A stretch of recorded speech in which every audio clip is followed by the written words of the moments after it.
United States' newly formed Space Force is causing concern in China, which says it sees the new military unit as a direct threat to peace. The relevant US actions are a serious violation of the international consensus on the peaceful use of outer space, undermine global strategic balance and stability, and pose a direct threat to outer space peace and security. We are deeply concerned about it and resolutely opposed to it. The outer space security that the US seeks is the security for itself only. Space. There'll be a lot of things happening in space.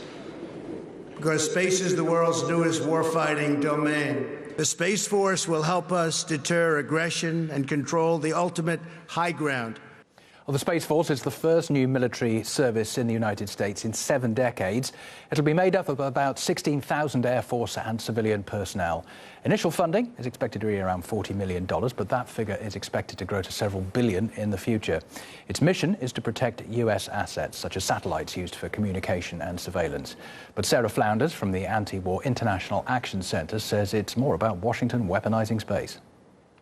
Here is really a Star Wars on steroids, you could say, that's being proposed by President Trump in this new legislation, the part of the largest U.S. military budget ever. When you look at Trump's statements, it's not only to place weapons in space, it is to dominate space.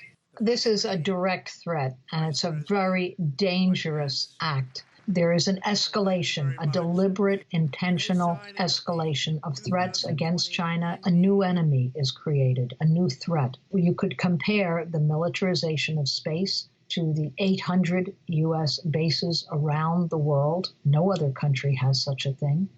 To the aircraft carriers that encircle the globe. No other country has such a thing. And now to the placement of weapons in space.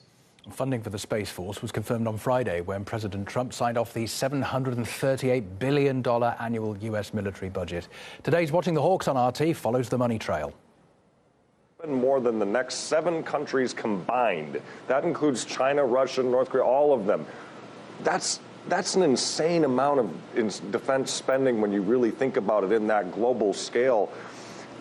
I mean, why do you think we've gone so nuts in terms of just funneling money into the military without any kind of check and balance? Just circling back to that, I think one of the other challenges with this amount of money is it's basically intangible to the average American citizen. On the one hand, it's the end of the year, it's the holidays, people aren't paying close attention to these spending bills and the specifics that are in them. But also, when you put that number out there, again, it's $738 billion. The average person can't grasp just how much money that really is. It is such an astronomical amount.